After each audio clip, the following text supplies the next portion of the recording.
every time Mike Zydel's in the house, we know we're going to have a good time.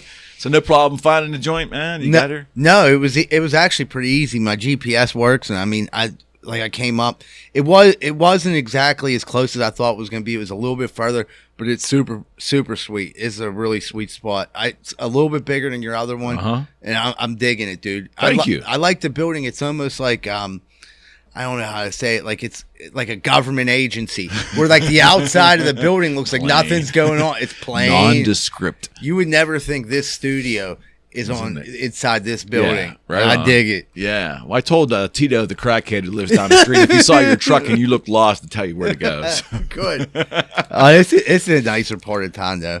So, dude, I mean, the last time you were here was, I think it was over a year ago. No, I think you were here with Jack once, too. Yeah. Yeah. But the last time you were here on the one-on-one, I think it was almost in the middle of the pandemic, I think. It was 2020 or something. We had a small break. I think it was one of the first small breaks where they were like, you're allowed to go out and look at people again and stuff.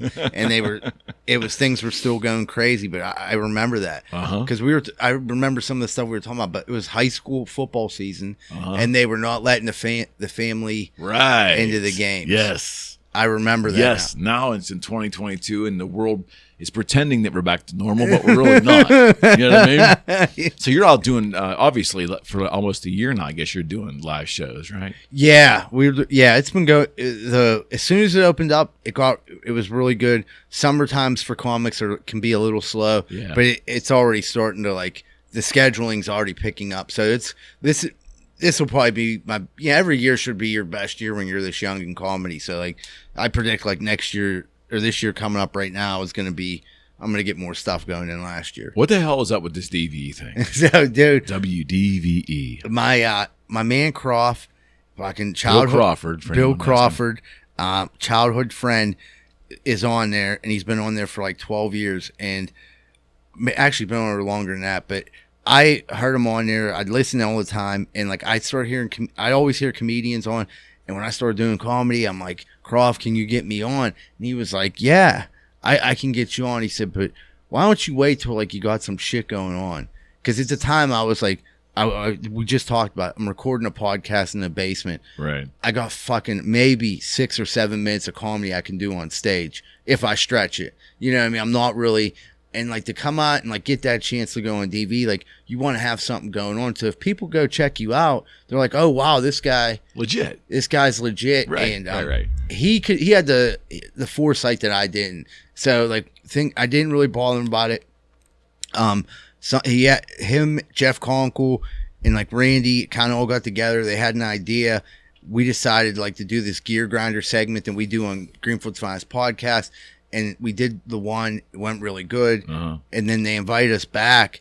And then the second gear grinder was like, I was pissed off about something because my friend's dad, like, what else is new? Yeah. My friend's dad, like, was like, kind of like, you're like a son to me. And then this other guy came into the picture and he fucking told him, he's like, you're like a son to me. I'm like, dude, what the fuck? We all can't be your sons, dude. I don't have a dad. This dude's fine. And he was like, oh, you know. So I told him on DVE, Randy goes, we got to find you a dad. And I'm like, yeah, I'm like, that's cool. Like, I didn't think he's like, they called me the next day and was like, we came up with this idea called the Datchler, where like, we're going to have men enter to be your father. And then like, it's going to be like a game show.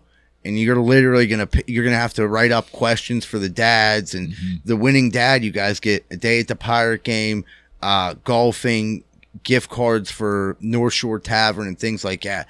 And I'm like, all right, dude, this should be fun. So I did it. One of the guys who entered, I knew him closely, you know? So like, I was like, they were supposed to double back with me. Like, hey, do you know any of these? Cause they didn't want it to be like, they wanted a real contest. They were like, so the guy who won, Jim Lucas, I never met in my life. Great dude. But like, we went to the Pirate game and this guy called me like, do you have a cooler? And I'm like, yeah, dude. He was like, well, I got you some homemade sausage and bacon. So I'm like walking around fucking PNC Park. Wait, sausage and bacon. And bacon, dude. And it was phenomenal. Like this dude. And then we're like during the game.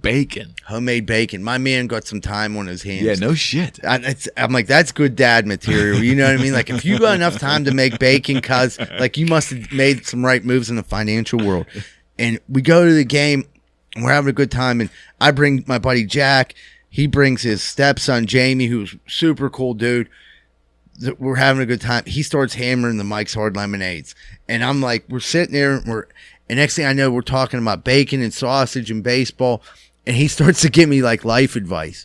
You know what I mean? And like his stepson overheard it. Like he was like, Jim, dude, just enjoy it. Let him go. He's like, no, I'm just telling him if he meets the right girl, man, you don't let him. He's like, Jim, dude, I think this dude knows how to get through life. And I was like, dude, I appreciate it, Jim. But yeah, we could just kind of like hang out and talk about something else, dude. And you took it serious then, dude. This and dad thing. Me and him are still in contact. You know what I mean? Because I was like, we've hit each other up, and he's gonna like come check out one of my comedy shows. But as far as like a dude who I would have wanted to win that contest, he deserved it the most. Like he cared and he wanted to win, and like it was super cool. It was such a big deal for him that it made me like I was like, wow. Like he was so happy that he heard his name on DV and he got to be on DV. He was like, I'm a lifelong DV fan. That's a thing. And I was saying that, and I'm like, all right, dude, like, you know, you're trying to be my dad, not Randy's. Like, you know, and like Randy started cracking up. But like I that was so cool to be part of that for that reason. Like so many people's lives are ingrained with WDVE. Oh, no doubt. You know, like from my parents, like my mom's generation, I would say mine still too, like still DVers. But my mom's generation, like that was so fucking huge for my mom when like I was on DV. No doubt, man. When she heard, and we've been like having some recurring things, but that, I mean, it obviously, you know, I got a podcast. It really increased the listens and stuff. But my mom hearing it and like her friends talking to her about it and shit, and like you didn't. Pretty cool. It is because I didn't live a life where I gave her a bunch of shit she could. You know, her friends wanted to talk to her about. Yeah, well, DV is like this iconic thing in Pittsburgh. I mean, it just is. I mean, music comes and goes, trends and all that shit, but DV is like that 800-pound gorilla. Yeah. You know? I don't think, and the thing is, with the way Pittsburgh is, I get it, like times are changing, but like I think the DV is going to be a staple for. I just think it's always going to be a staple until my generation dies off, at least. I'd say probably 20 years. Whenever people are getting, I'm on more than that, motherfucker. Come on, man. What are you saying? I'm going to be gone in 75? Come on, man. No, I'm saying like 30. You know, I mean 30 years. Writing me off already. But like, yeah. But those people. But I still think because that generation, like you're pretty tech savvy. You know what I mean? Yeah, for my age. I am, right. But most people, I shouldn't put everyone in a group. A lot of people your age aren't as tech savvy. Correct. So like, correct. Like I'll give you an example. My girlfriend's dad, when I was on DV, he's down in Florida. I'm like, you can listen to it. It's on iHeartRadio. Right. And it was like I was speaking Chinese, but he figured it out and he was like, this is cool. Like I can, I don't even have to listen. He's like, I can listen to DV every day. I'm like, yeah. Stream, yeah. Every day on iHeartRadio, you can listen to it. And he was just like blown away by it. And I'm like, fuck, dude, if he ever finds out about porn, he's going to go nuts, dude. He's streaming DV and he thought he hit a home run. Like, dude, where do you find there's naked chicks on here, bro? 24/7. Now, when you're doing this, are you in studio with DV or are you remote? How's it working right now? Most of the time it's remotely. Okay. So what they'll do is they'll I'll have like a day advance, a couple days. Can you do it this day at this time? I'm like, sure. So I'll go to wherever I can get Wi-Fi. A lot of times it'll be like, I'll be in Greenfield and I'll like tell my company, I'll be like, hey, I'm going on DV at noon. Take them out. Like, let's try to plan to be at Cogo's. So Cogo's like has a secret Wi-Fi, they have the public Wi-Fi, but then they have one that's like for the workers. So they're like, dude, we'll let you use this Wi-Fi. Because the first time I was like, this is bullshit. I can't even fucking see this. And they were like, all right, here, try this Wi-Fi. I'm like, you motherfuckers, you've been hiding the good Wi-Fi, haven't you? The good shit. And so we're just going back. It's like the back room of a Cogo's, and as weird as it is, it's yeah. Only you. Yeah. So you're doing this show with DV in the back room of a Cogo's. Back room of a Cogo's. There's like where you used to steal electric toothbrushes too? The same Cogo's. No, they never had nothing that high end in there, dude. They might have had. I think the best thing you could steal from Cogo's was either cigarettes or batteries. But yeah, I didn't know you still made Cogo's. Yeah, well, now it's called Cohen's. Oh, Cohen's. Oh, Coehn or E? No, just the Coen. Okay, Yeah. I've seen one in Beaver. I saw one. And those all used to be Cogos. Okay. Yeah, so it was weird because in our neighborhood in Greenfield, they had the fucking Cogo's training center, and we used to call it Cogo's University, and it was like a fake Cogo's set up next to the real Cogos, and they would be training people in a fake Cogo's where there would literally be aisles and coolers and all the regular bottles and boxes and whatever else is in a store, but they're all empty. So there would be like empty bags of peanut M&Ms. And like empty, because someone let me see it. I was fucking curious, you know what I mean? So like they had Cogo's University in Greenfield. And we were like, and like that was the thing. They were like if you were fucking up in life, like, dude, where are you going to end up going to Cogo's University? Like, I don't know, guys. I don't know if they're going to let me in. If they're drug testing, I probably ain't getting in there either. So you've been on some shows with Matt Lay, right? Oh, yeah. Yeah, Matt's here next week. Oh, is he? Yeah.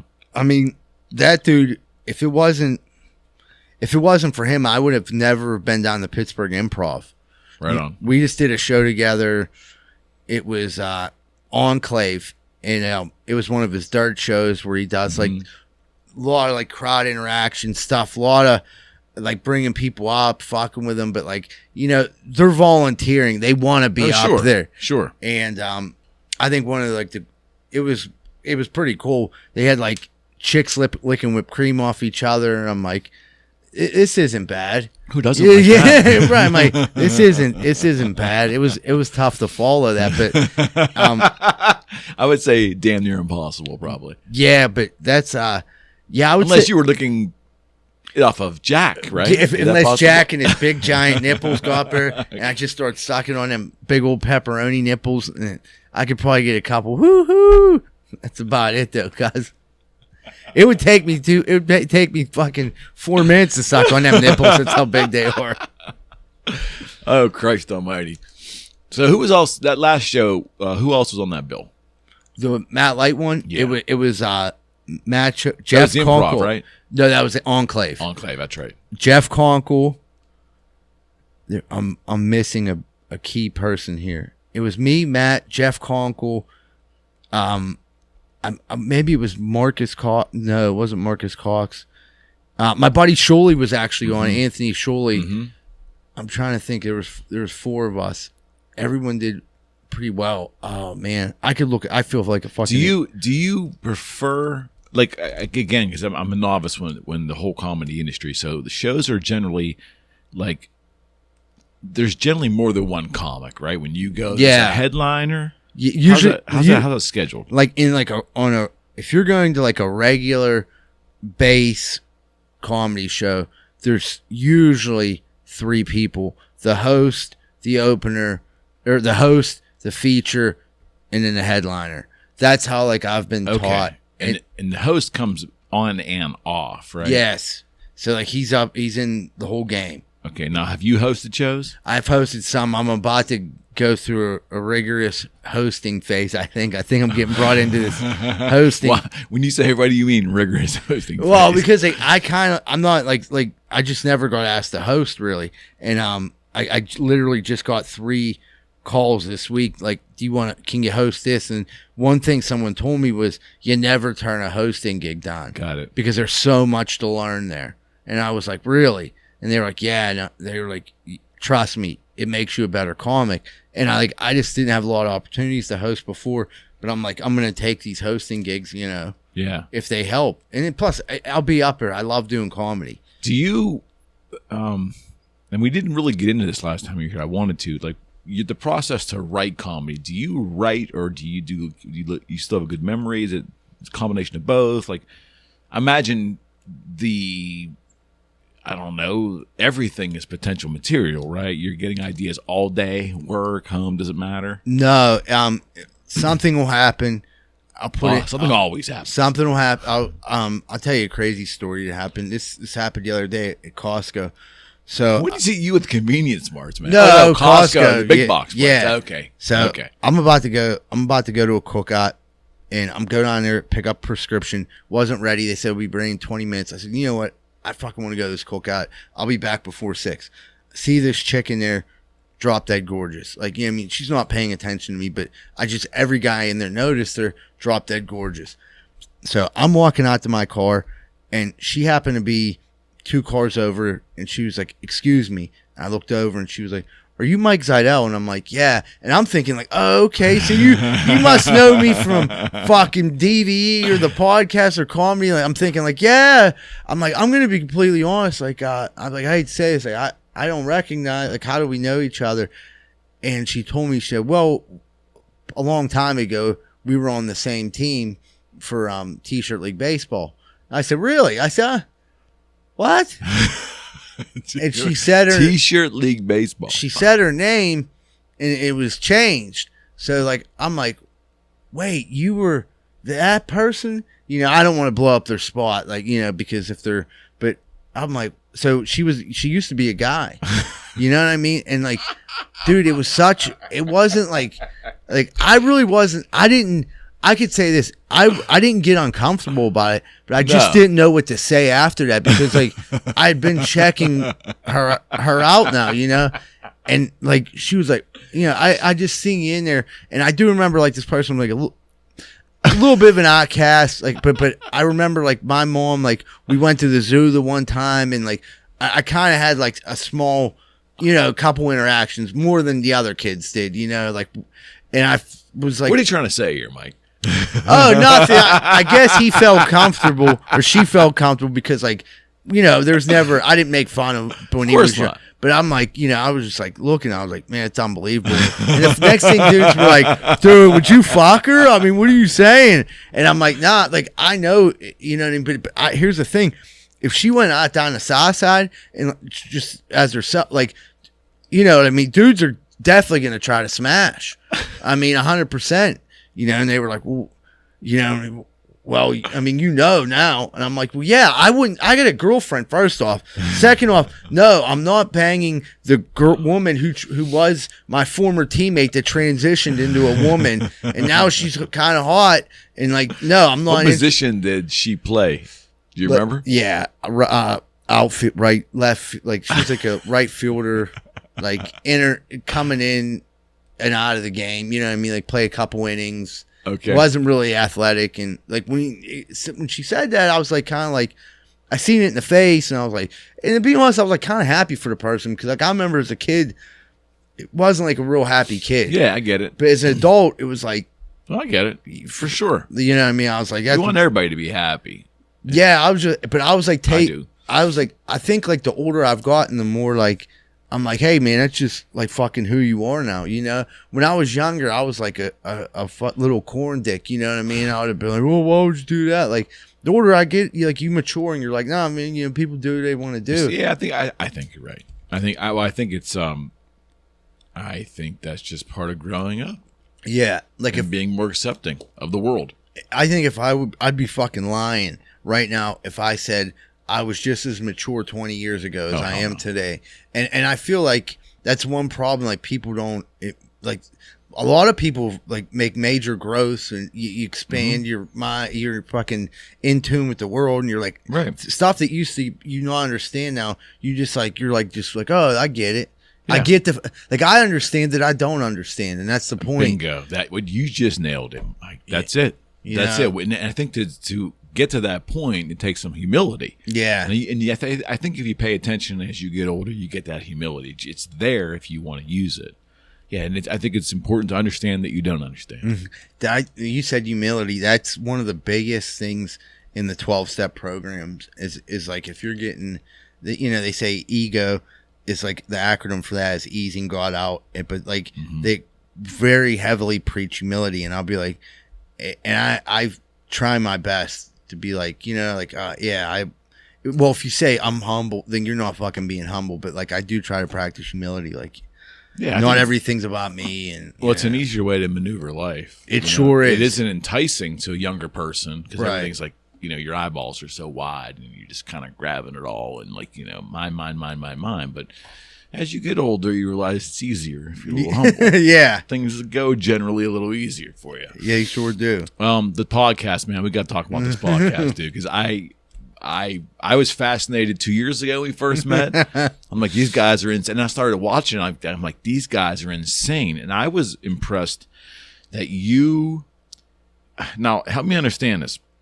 You're doing multiple camera edits like live. It's not going out live, but it's being recorded with multiple people in live camera edits live. Yeah. Yeah, that was impressive to me. Well, that's not what I do here. That's Larry Lane. That's my man, Larry. Yeah. He does a fantastic job. Is he still on board? Oh, yes. Larry wasn't with us at the beginning, but he's kind of started like helping me with stuff like flyers, things like that. And then when we switched studios, it's a design company, right? Yeah. When we switched over to ID Labs, he was like, I wanted him to like, Larry, listen, here's what they can do for us at ID Labs. He's going to produce it, but I still need you to be can you be the tech guy? You know, I'm like, you know, we worked out a number. Yeah. He did it he works for us, that's for sure. But he does a great job. So you're one of the podcasts in town that kind of always had the same philosophy that I had, which was that, you know, an audio podcast is great, but the video is that missing link. You know, if you can put that video with the audio, it's a different experience. It is. And you've always bought into that. Yeah. Like we're kindred spirits now. I never wanted to do an audio only. It just wasn't.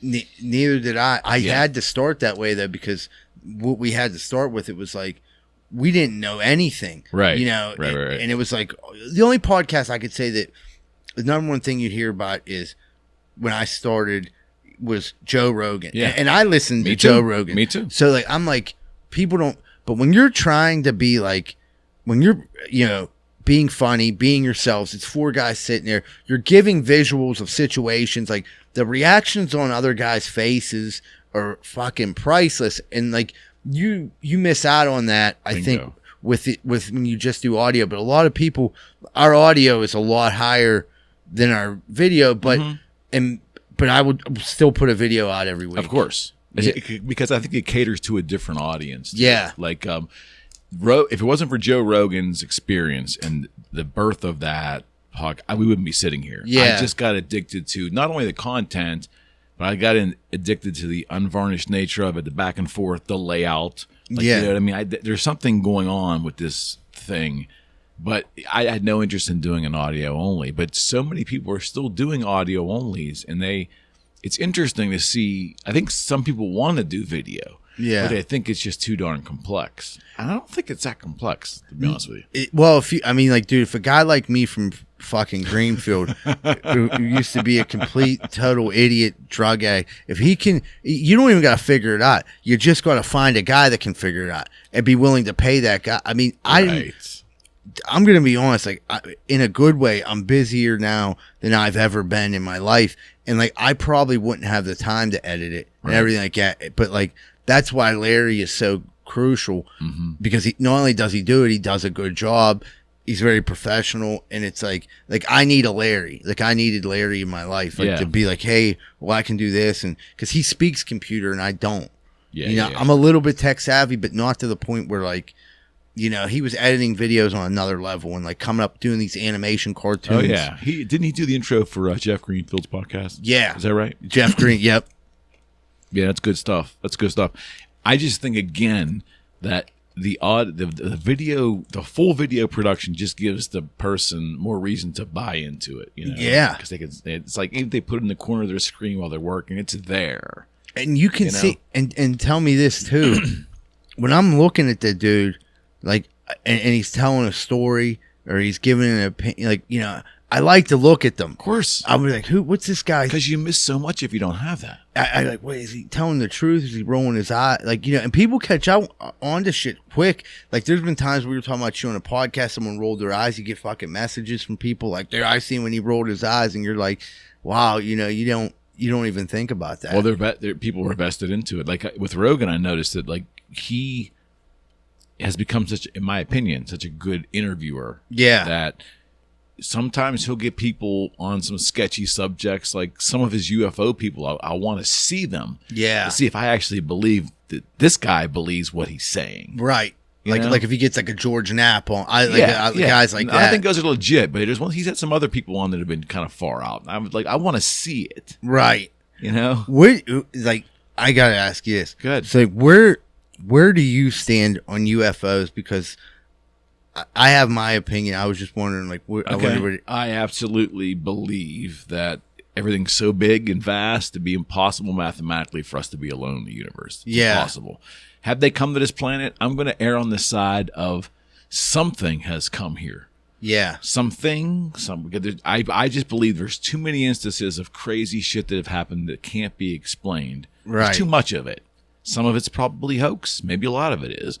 But there's got to be some validity to some of it. There's a great documentary called Unacknowledged. I've seen it. Okay, so I like the way that guy he brought it up.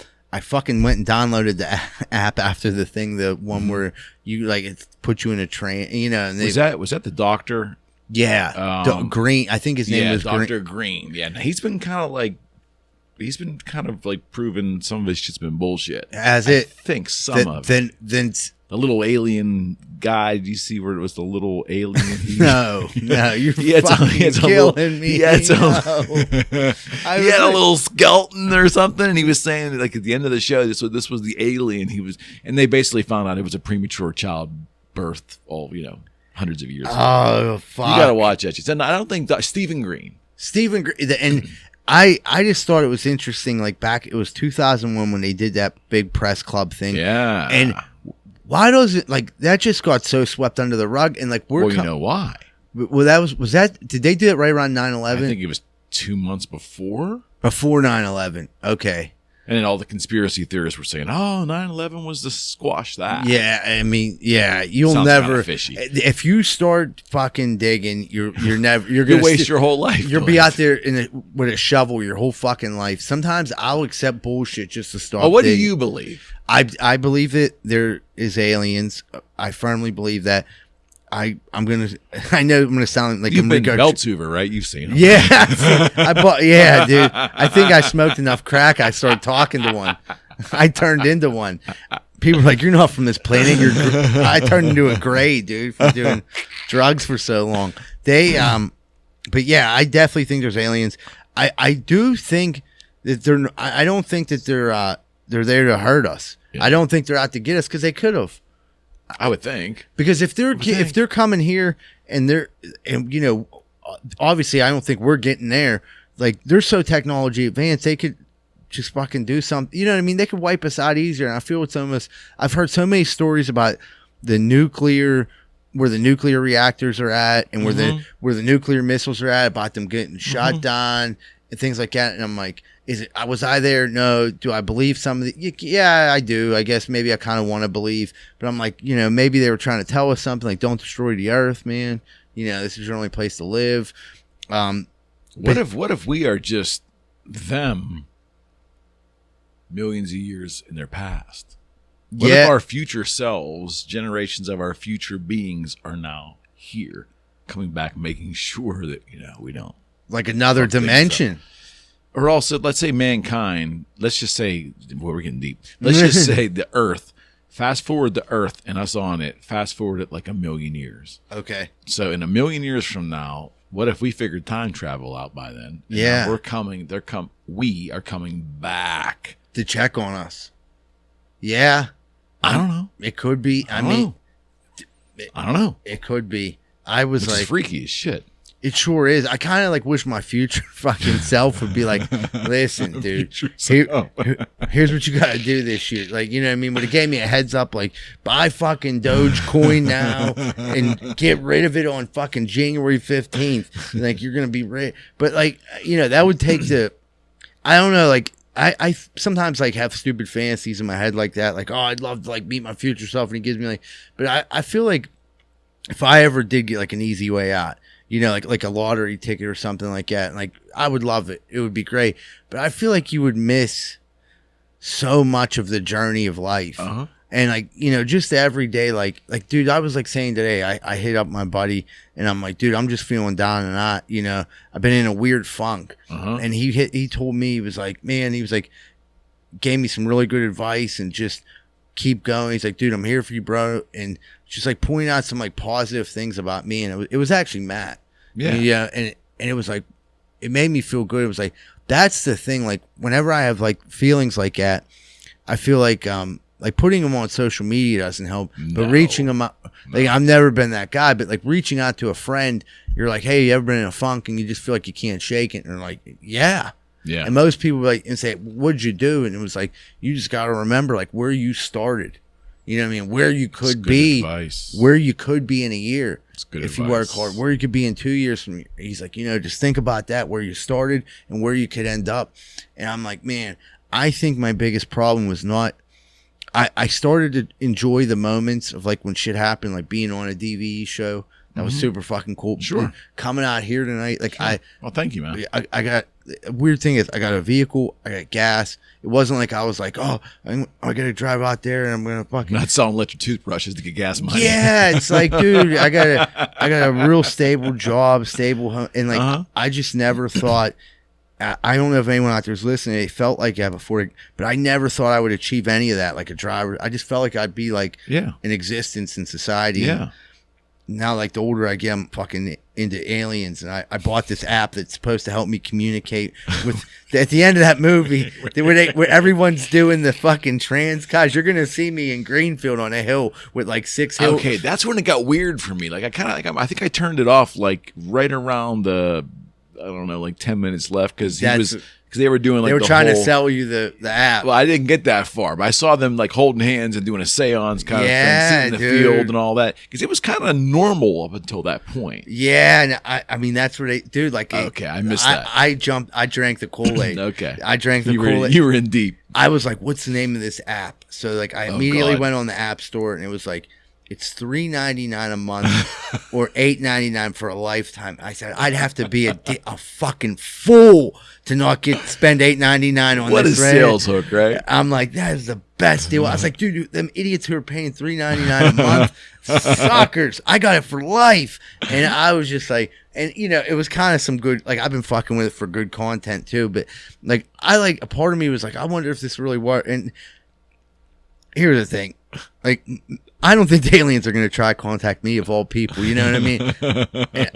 I don't think I have that level of consciousness. That'd be fascinating if they did. It would be. I'd be like, dude, I got some good might scare the shit out of them. Though. They'd be like, or they might start smoking crack. They might be like, you know what? As bad as that sounds, we have a time machine. So when this crack binge is over, we can start all over again with the same $2,500. I'm like, oh, let's go. You still using that fishing app? What? No. Last time you were here, you said you got addicted during the pandemic to some app.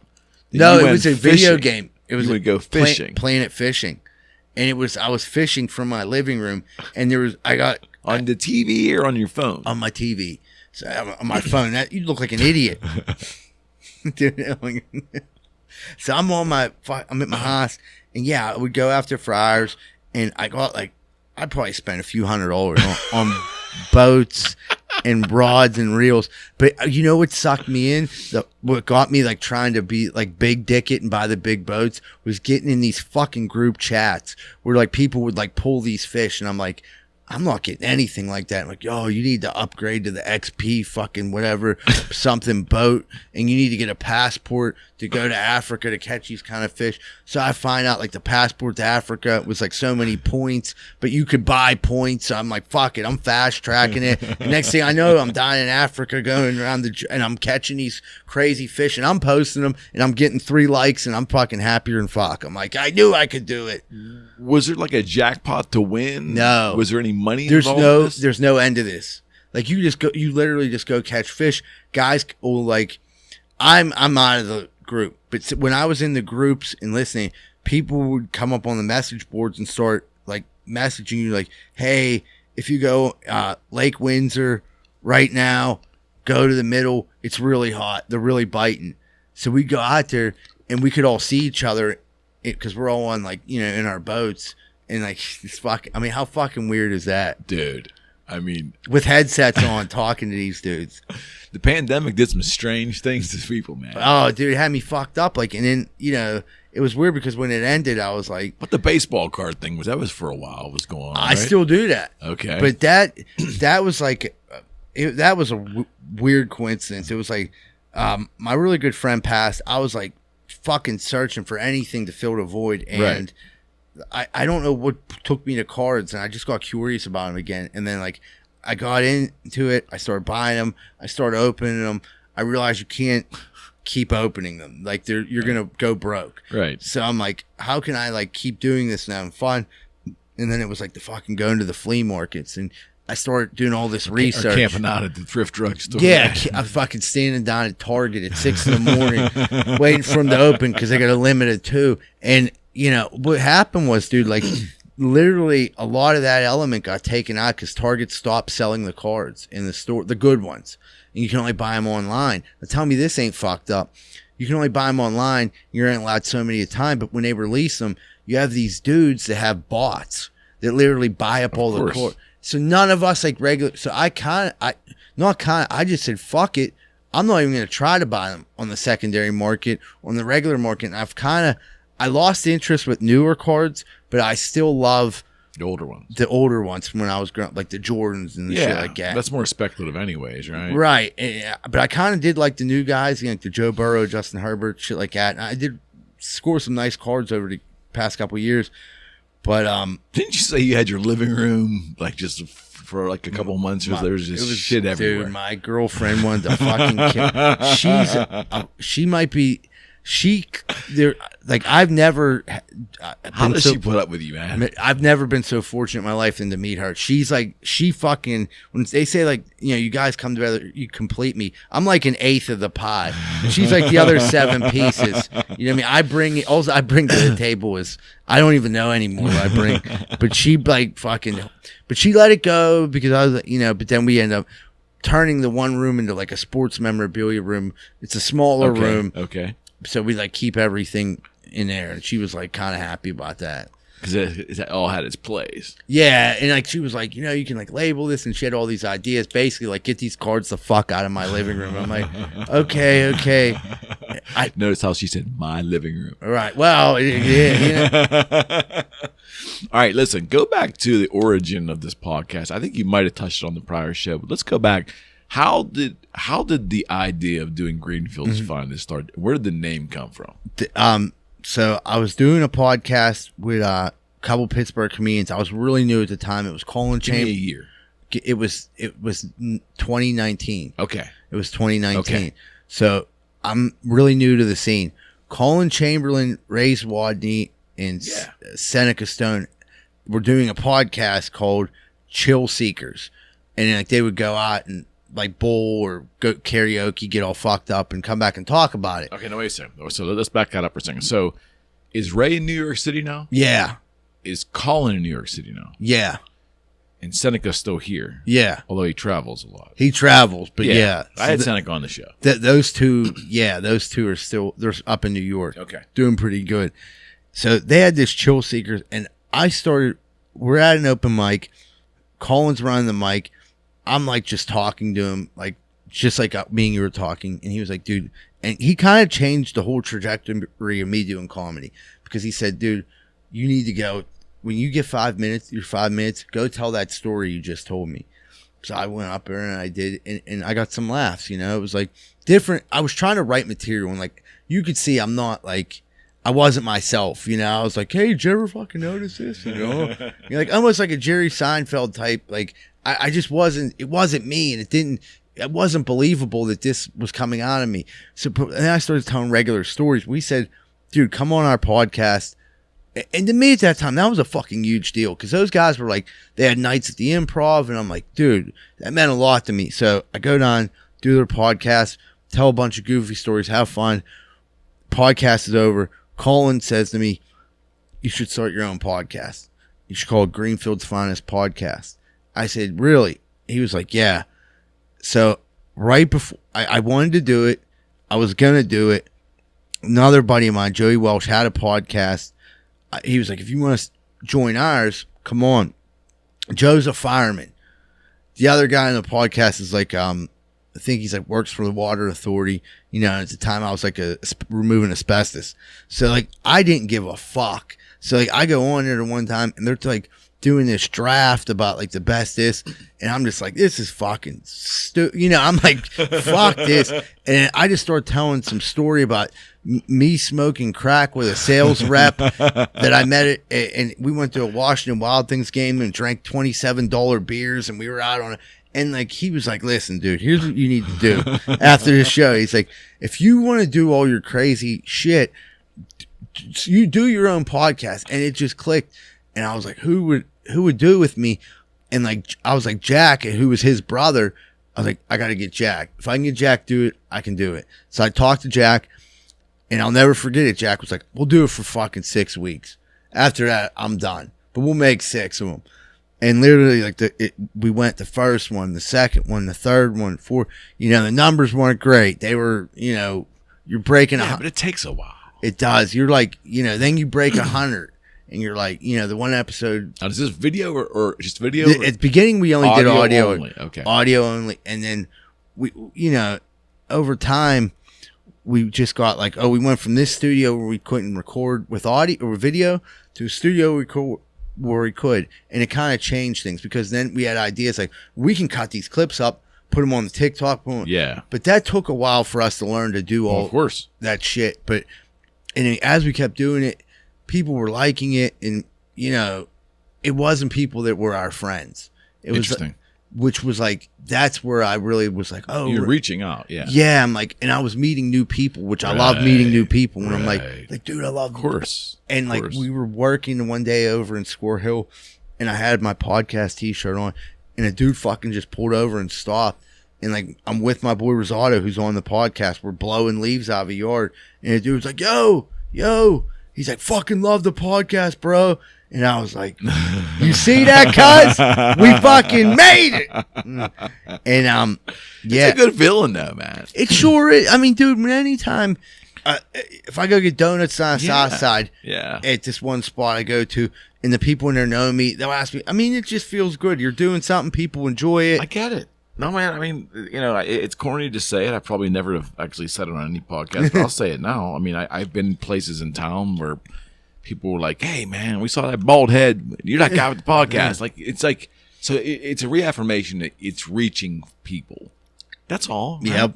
And that's cool as shit. And it's people that would have never heard you if you wouldn't have done that podcast. Right. Exactly right. And they feel like one thing I've learned, they become loyal after a while too. And they feel like, and it's like they know you. You know what I mean? And they have, and I'll tell you what, I give them the right to say, like, because like, you know, on here too, you kind of like put it out, like you're yourself. You know what I mean? You're not a character. No, not at all. And I know on us, like people will be like, they have a good idea of who I am and what I am, and like, you know, there's no, I don't know. I would have never thought 7 years ago when I stepped out of that fucking rehab that what direction my life would go. But I didn't see comedy, podcasting, any of this. Beauty of life, man. I know. And it's like, that's what today when I was like feeling down in the dumps. Yeah.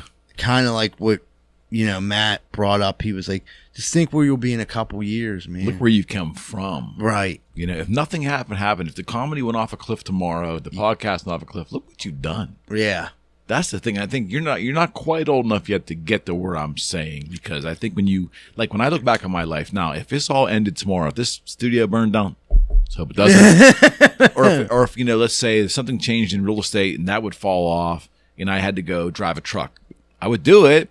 But I'm saying I can look back at my life, and all the shit that I've been able to do and have tried to do. I'm cool with it. I've had some good times. Well, you like on your end. Like the way I look at your life, like for one, you're very humble, but the one thing, like the music aspect of it is insane to me. You know what I mean? Like it was insane to me too. I mean, the amount of musicians that you interact with, and like, you know, for you to have your guitar company, for you to do all those things, and for you to see the world and like be like part of like major fucking, you know what I mean? Like, wow, it was exciting. Yeah, because I got to hang out with people that I, you know. Rock stars, their posters were on my wall as a kid, and then I ended up getting to work with them, then kind of know them a little bit too. That was cool. I mean, there's no doubt about that. But like the younger artists were just as fun. Yeah, and like it was just, I was surrounded by things that I dug, and most people in there ended up being great. So for that 15-year period, you know, whether, like I said, if my life falls apart tomorrow, I have all these memories. You know what I mean? Like, I mean, so for me, I can look back and say, wow, you know, I came out of Coriopolis and barely got out of high school, no college, but I made it. I figured it out, made it. I did okay. Yeah, you know, no, that's what I'm saying. Like so for me, I did okay. If someone's buying a fucking house off you, you made it. You know, in Pittsburgh, like that's just. And I think too many times now, like I feel like people were. You made a great point. People were scared, almost in today's world, to admit their accomplishments when it's something like that. Like, be like, yeah, I mean, I got my real estate license and fucking doing pretty good at that. It's just like people don't want to say like they're bragging, but like people like me need to hear that. Of course. You know, I love when a guy's like, you know, I didn't graduate high school. I went and got a real estate license, doing pretty good. And, you know, I'm like, fuck. Did you ever meet, like, when you were doing your thing, did you meet any like the 80s bands like the Motley Crue or any of that? Yes. I mean, now the Fred, remember I told you Fred Koala, the guy, the long-haired guy here from Pittsburgh to help me with Boogie Street. He's a guitar tech. Okay. He's now Nikki Sixx's guitar tech he's Freddie right there. For the stadium tour. Yeah, he's out there right now. Yeah, Freddie. You got to meet Freddie. In fact, you would be great on this podcast with Jack, and I'll put Fred over here. We'd have a blast. But Fred's out with Motley Crue. But to answer your question in particular, yeah, a lot of the 80s metal bands were still kind of around. Yeah. In the 90s and the 2000s, we were doing it. Yeah. I mean, 80s were a crazy time. See, the 80s is in my mind, I don't remember a ton. I remember the emotions I had in the 80s, and I definitely reflect back. Like, I thought it was a better time. Yeah. Maybe I'm wrong, but I'm just in my mind. Like how old are you? I'm 41. Okay, you're 41. So yeah, that's your prime. I'm 56. So yeah, the 80s, the late 80s probably for you is your memories. Like I loved like the 80. Like I can remember like 80. Well, when I look back, I'm like thinking of like Rat and Def Leppard. 85, Twisted Sister was like real big, but and the movies. Like I remember I seen Easy Money. Like that was like a big deal. You know what I mean? And it's like a great movie, man. And it's Rodney. I could like I'll compare shit to it now, and it's like you know, like this thing. I feel like everything now, it's too much. Like I'll give you a good example. The what's that? The Hangover. Yeah. So the Hangover, I really didn't. I couldn't do without it. Well, I didn't find it to be like the funniest movie. Don't you think you already seen elements of all this stuff? It's already been done, right? Well, and the thing with the Hangovers, they gave away the Mike Tyson thing on the preview. Yeah. So when I seen that wasn't very smart. No, I'm like I that's something that we all would have talked about. Like, oh, they had fucking Mike Tyson, and like I felt like, I mean, believe me, them dudes are probably super cool, and like that's a movie, and I get it. It was supposed to be over the top, but I like Bachelor Party back in the day with Tom Hanks. You know, that was like almost more like a realistic bachelor party. You know what I mean? Like where the hooker shows up and the fucking guys are going nuts and they're fighting, and then the ex-fiance comes in and it's fucking pandemonium. Okay, so would you think sometimes that movies in the modern era, let's say the last 20 years, they don't reflect enough of actual reality? Like the movies we're talking about in the 80s and 90s, a lot of them were symptomatic about, you could almost say to yourself, yeah, that's how it actually is. Yeah. If I was doing this, this is what would happen. Right. I think a lot of people now look at movies, it's like they can't really relate to the circumstances because it has to be so big and crazy, and it's like it's too much almost. Well, that's what like the subtleties. Like I feel like there's not enough subtleties. Everything's 100%. Now, is the attention span's different now? So they're making movies where people like don't have enough attention span. Right. So the subtleties get missed if they leave them in. Right. I mean, like it was funny just to me the other day. I'm watching Sopranos. You know, Paulie Walnuts died. Yeah. So I'm like, man, I was looking for the one episode, and it was just like a one line that he said that, like, I mean, had me cracking up for hours. Like, Christopher's in the room. They're searching Christopher, and they're like, you got to take off your underwear. And he was like, he's like, I don't fucking do that. And he was like, listen, you fucking take off your underwear and you're going to like it. And he pulls his underwear down, and Paulius looks at him and he smirks and goes, huh, I guess you could call that a dick. And I just remember, like, I remember that scene. And I'm like, dude, like, and I get it. Sopranos was 2000, but like, little simple jabs. Like, I'm more of a, like, I feel like now we're going for like knockouts on everyone, you know, and sometimes like you said, it doesn't relate to me. Like, a lot of stuff that comes out is very I can't grasp. I mean, I don't. Yeah. Well, so would you say maybe a lot of the comedy and action movies are based kind of like off of almost like a video game mentality, as opposed to reflecting real life. It's reflecting what these kids are seeing in video games. Yeah. Now on the silver screen. Yeah, that makes a lot of sense. I mean, you look at the like how big old. I never go into the Marvel movies. Not that I don't like Marvel. Mm-hmm. I get it. It's they're money makers, but I don't find a lot of enjoyment out of them. Right. That's me though. That's me. I liked like a movie. You know, like I'm more of like I'd rather watch The Wolf of Wall Street or something like that, where it's like it's crazy and like can I relate to Jordan Belfort? No, we didn't have. But you know what I did? There was one scene in the movie when they smoked crack in that telephone booth and ran down the street, and every dude that I ever knew that smoked crack, we talked about that fucking scene. Like, dude, that's exactly what it's like the first time you smoked crack. And I felt like they were vulnerable in that. Like the whole movie, they're like, I'm the man, but like they were. It was okay to let their guard down. Right. I liked it when people were vulnerable. Yeah, absolutely. You know, that's reality, right? But remember they did. I mean, God, that one movie, Basketball Diaries, when they were all heroin. They were all heroin. Yeah. I mean, how fucked up was that when they were robbing drugstores? God only knew, I mean, dude was doing anything to get high. I mean, that was just like, that was like a taste of like, wow, that's real.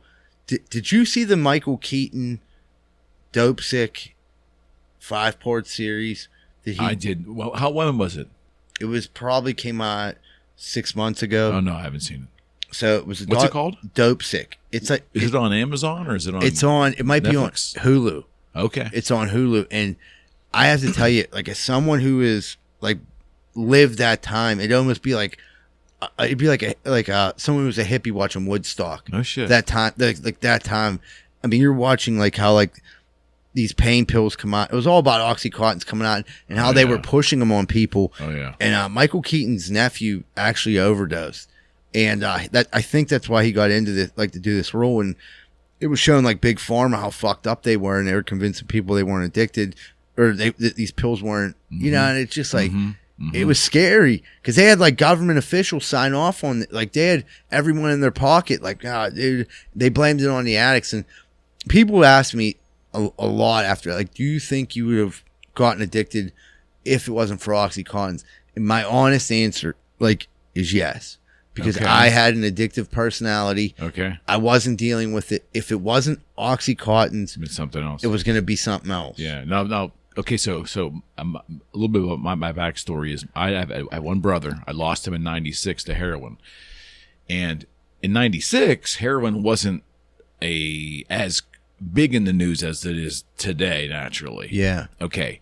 But he had a football injury about 6 years prior, and that's when the pain pill thing started. And I think that numbing himself, he liked the high, and I think that's what led to heroin, ultimately took him down.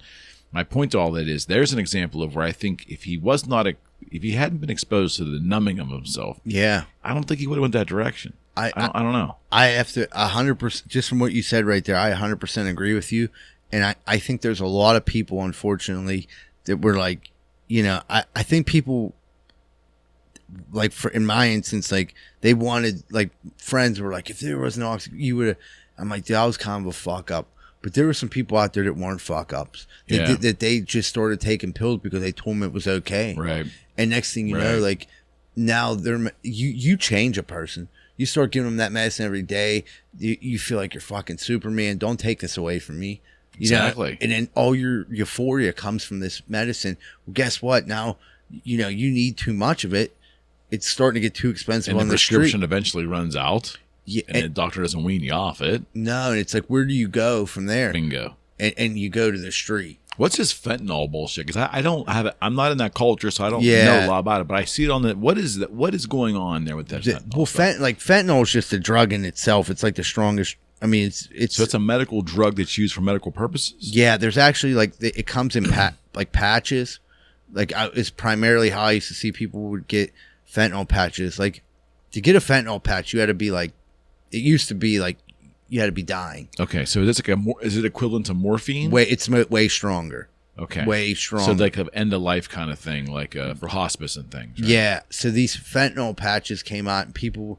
Of course, just like with the Oxycontins, figure they could peel the coating off, find a way to manipulate the fentanyl patches. But then fentanyl was made like synthetically over in China. They were just making like kilos upon kilos, and now you're starting to put the fentanyl in with the heroin to make the heroin stronger. So like me I was a drug user forever. Like people told me like, dude, you might have never even have done heroin in your life. You might have been doing just fentanyl your whole entire life because, and the sick thing is, as an addict, when someone would overdose, like, I don't know if people are aware of this, but if someone would overdose, the sick fucking thing is people want to know what they were, like, they want to know, like, what were they called?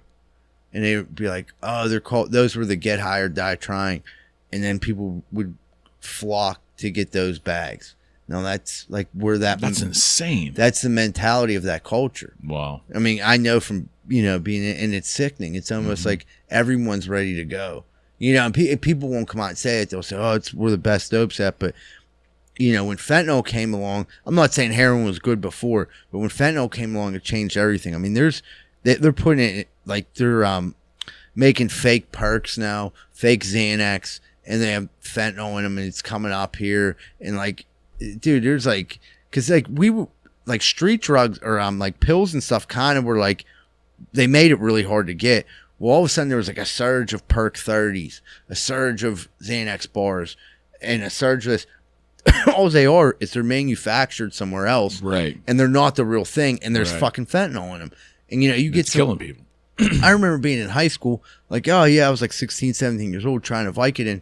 Like, you know what I mean? Yeah, I got a little fucked up, but couldn't imagine a high school kid now being like, yeah, oh, you got a Perk 30? Well, here, we'll split it in half. You fucking take half and you die. You don't know. I mean, that's so scary. I mean, you hear stories about people doing coke and there's fentanyl in the coke. Like, why would you put the fentanyl in the... I don't get that. Like, why are they putting the fentanyl in everything? It's sick. I hope they can do something about it. But, the answer... we don't have the answers, obviously. Right. You know. What do you think about when you hear people say, drug legalization? Just make everything legal and let it sort itself out. What do you think about that? They've done. I mean, if you there's so go to Portugal, right? Portugal. There's parts of the United States, where they have an open air drug market. Yeah. What they should do is videotape that 24/7, and then let people see what it looks like when there's an open air drug market. And they'll say, well, that's a bad example. Why is it? That's what it is. Mm-hmm. It's an open air drug market. There's police around where it's at. There's it's in Philly. There's a spot. There's one in Baltimore. Oakland, California, I think has it too. And it's like fucking a giant Skid Row. Yeah. There's just no hope. Yeah, California's that way. And you're like, some parts. You're like, oh, well, if they like regulate and like, listen, man, there's just some shit out there like weed, which is like, I think is a lot less dangerous than alcohol. Mm-hmm. And I'm not like, obviously, like I'm sober. I'm not like California sober, but like I'm not an anti-weed guy. You know what I mean? I get why they're legalizing weed. They should. Mm-hmm. There's probably a lot of benefits to it. There's got to be more benefits from weed than there is from alcohol. Mm-hmm. But like, I can't imagine what it'd be like if crack was legal. Because here's the thing. So many, or like, people are like, oh, well, we're going to make heroin legal. What you're going to do is introduce it to a bunch of people who never would have fucking done it. Exactly. That's how I feel the same way. And I'm like, why would you do that? And they're like, people are going to do it anyway. No, they're not. People do it. They're going out, they're going where it's at, and they're finding it. If you start telling people like, hey, you can get heroin at fucking Walmart pharmacy. You're saying it because there's a seedy element to it that's dangerous to go into that culture. Yeah. People stay out of it. Yeah. But once you normalize it, you put it in the drugstore, they're going to buy it with their deodorant. Well, when you're 17 years old and you're like going to the projects to buy drugs, it's scary. You know what I mean? Like, you better be drunk as fuck. You know what I mean? It kind of like, and it was scary. I mean, I remember going to the projects the first time trying to buy drugs and, getting the drugs, and it was scary. And then it was to me, like someone else could go in here and call me a pussy. I'm just being honest. Like I was scared. Like, man, it's nuts up here, and like the fucked up part is like, I went through rehab with so many dudes that sold drugs. It's like, we were like I was talking to an older guy. We're stuck in the same fucking cycle. You know what I mean? You got a guy who's like a low end drug dealer. He's not really making a ton of money. He's like making something, but like he's the one they're like saying like, oh, he's the one out killing the people. This guy's fucked just like we are. He don't have a car. He don't have a fucking house. You know, when you think drug dealers, you think they're like, I would say the Right. majority of the drug dealers are fucking, they don't have a ton of shit. Right. You know, it's the guys at the top of the food chain. So like, I was like, man, I think if people They're get, street level dealers, right? yeah, there's like nothing there. Like let them back out. What are they going to do? Just like me, you let me out. There's no kind of reform. What do? Right back to drugs. Drug dealers are the same fucking thing. I think somewhere along the lines, like maybe we should start thinking of like, I feel like people would be against it, but like some sort of programs where like get these kids into something else, mechanics, you know, let's make them take a computer class, make them take his, you know, have a guy help him get a CDL. Now I'm not saying like people will argue like, oh, you don't deserve that. Well, you know what? You deserve another fucking chance. Otherwise, you're sending people right out on the street. And I would like, and I don't know. I just like was thinking that, and I was like, man, if there was a time like when you were in rehab and you were young enough and they could like, before you were totally fucked and they were like, listen, man, you're going to start doing these classes to be for heating and air conditioning. Yeah, here's another path. Yeah. You got it. But we're going to drug test you. Sure. But you're going to have heating and air conditioning. You're going to be in this halfway house, complete the course, get a job, and start your life over. Mm-hmm. And you're like, well, that's only one fucking guy. Well, so what? So what? You get a couple guys in there. Absolutely. You get a couple guys from a fucked up neighborhood to totally change their lives. Guess what now? They're there to help them kids. Now they're like, hey, dude, I'm fucking on the corner. But like, dude, get off the corner and fucking get your shit together. Is it, you know, do you still drive past the same haunts that, you know, that you were? No. That you were, I mean, not that you're out there looking for drugs. I'm saying, but do you ever drive in those areas? No. You stay out completely. There was like, you know, the neighborhood. Yeah, like I can't avoid some of the neighborhoods, but there's certain streets in certain neighborhoods that are just. I knew what was going on there. I can honestly say since I've been back to the Berg, since I like came back after this whole I've never been like, you know, I'm kind of in a way I'm scared. What if I, you know, what if I went up there, and what if it didn't look as bad as I remembered? Because like that's what happens to people. Like, you know, I start to, you know, the further you get away from the drugs, sometimes you can tend to forget how bad it really was. Interesting. You know, and maybe I forget one day how fucking bad it is and see some dudes I used to know and they just, you know, they came into some money and they're going to have the fucking best day of their lives. And I'm there to be, you know, I mean, I'm at the worst place, the worst fucking time. Maybe I had a bad day and I'm just like, fuck it. Do you think there are any people out there that are able to be functioning heroin addicts? Now, when I mean functioning, that they're not showing any signs whatsoever of addiction. They're out holding a normal job.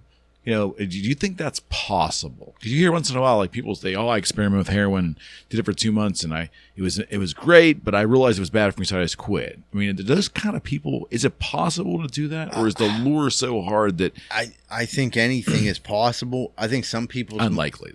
It's unlikely. I think if you sat down and we did a case study of let's just say 5,000 heroin addicts, okay, or even 10,000, you might be able to find one guy who's like who still makes it to work, still does what he needs to do, things like that. Okay. Here's my thing with that though. Okay.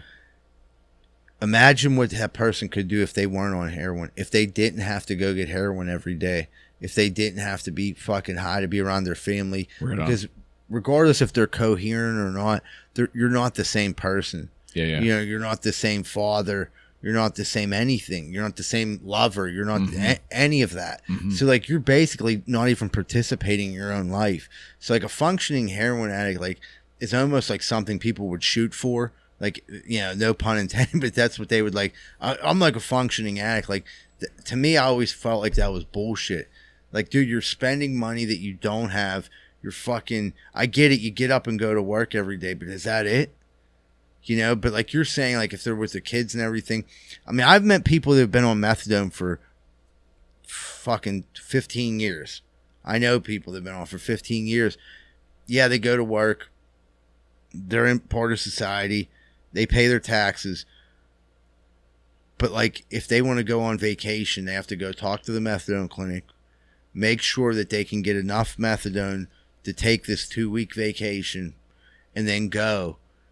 And I talked to a guy, and he said, you know what I was thinking the whole fucking time I'm on this trip? He was like, because they wouldn't let me bring the methadone on the plane. Like, what am I going to do if they lose this? And like, you're still trapped.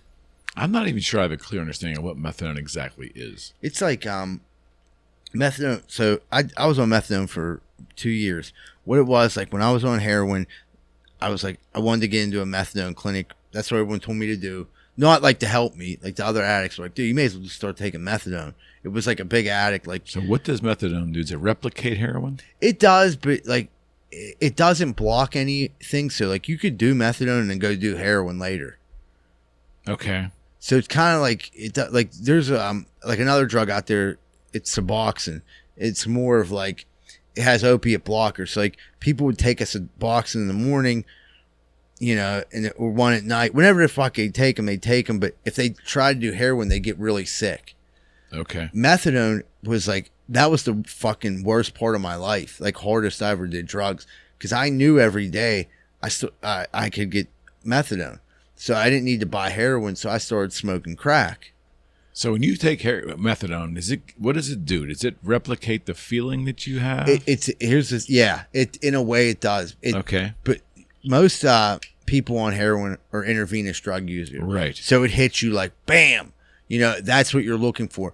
Methadone is like slow and steady over like a certain. What is it, a pill? No. Well, there is methadone pills, but most of the clinics, it's weird. Like you'll come up, here's exactly what happens.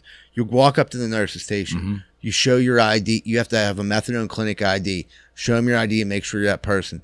She scans your ID to make sure you didn't already come in today. And then the computer automatically knows how many milligrams you're on, and it disperses it from this thing in this little cup. They hand it to you. You drink it. You drink it. Yep. Okay. And that's supposed to give you the same. It's supposed to give you the same type of feeling, but not be addictive. No, it's still addictive. I mean, you're addicted to meth. Then what are we doing? But it's like legalizing heroin. Hey, so you basically got people over standing in a fucking line waiting to get dosed every day. And then there's people in the program that do better, and they're allowed to take it home. But they're still connected to this clinic. And like these clinics are just a breeding ground for shitty activity. Like you go to a methadone clinic and there's people selling crack. There's people selling fake Xanax. There's people selling and you're going over at like 6 o'clock in the morning. And you know, people are just fucking blasted out of their minds. And then it's like everyone who's like bad from all the neighborhoods, we all like get together. Like, what are we going to scam on today? You know, and that's what it was. It's a terrible idea. So, but what is the idea? All right. So we have all these heroin addicts. They thought we'd cut down on crime. They thought if people were not robbing and stealing to get heroin, that it would cut down on crime because people would be on methadone and they'd be like, which I'd love to see the stats on that. Interesting. Because you could talk to plenty of fucking jail guards who have to deal with people coming down the county that were on methadone. Guess what? Down the county, you don't get your methadone. You know, it's just brutal, man. Just horrible. And I mean, dude, to see you have this much success to come out the other side. I mean, you know, I can imagine we're all human. You're gonna have those moments where you're like, you know, down. But dude, you got so much to be thankful for. Look what you've done with your life. Yeah, dude. It was. I mean, come on. I'll tell you what. I had like I don't know what you'd call it, like an awakening, like a spiritual moment, something like that. Mm-hmm. It was like I was sitting on the floor. You know, we have a couch, but like I was just sitting on the floor, and my girlfriend's on the couch, and I'm like sitting in between the coffee table and this, and we're watching a show about aliens. I'm a fucking huge aliens guy. Yeah. And I just like never thought I would be able to like be living in a place where like and not getting run out, you know, because people let me stay with them and stuff like it. But like to have this place, we're paying the bills, everything. You know, I love my girlfriend's the best. Yep. And it's like I'm not worried about when these people wake up in the morning. I got to go. Yeah. Peace of mind, right? Peace of mind. I mean, dude, how do you put a price on that? You can't. Yeah. And that's why I was like sitting there thinking like life's pretty good. And like that's kind of like back to the thing, like I got back in the dumps, but like, yeah, I got so much to be Look how creative you are too. That's the thing. Like I think about this, like a lot of folks, I think they get caught up in those heavy narcotics. the creativity gets killed. 100%. Right? And you come out the other side with more creativity. Well, people question that with me. They were like, dude, did you ever think like remember any of this stuff when you were getting high? I said, dude, when I was getting high, I wasn't like busting one-liners or like those funny stories that are now that because they've happened and like I've overcome them. Yes. They weren't funny when I was like, if you're on probably nothing's funny at that time. No. Right? And there's not, I mean, dude, to literally get up every single day and not have nothing to look forward to. And it's no one's fault but your own, and like, it would kill me to see people, like I'd be walking sometimes in the methadone clinic, but I'd see everyone driving and I'd always be like, where are they going? Like they're going to work, they're going here. You'd see people with tank tops, like they're off today. And there I am, I'm literally handcuffed to this drug and I'm walking around just so I feel better. You know what I mean? Mm-hmm. And it allows you to, that's the one thing drugs allow you to do.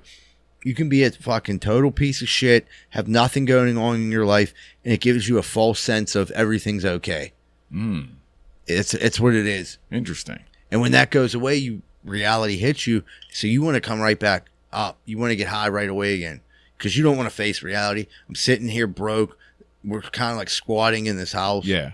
You know what I mean? But if you're high, you're like, oh, this ain't so bad. What was your final moment? Do you remember like that final moment where you just said it's I'm done. I'm doing something. I was over in Brookline. I was hanging out with a group of people.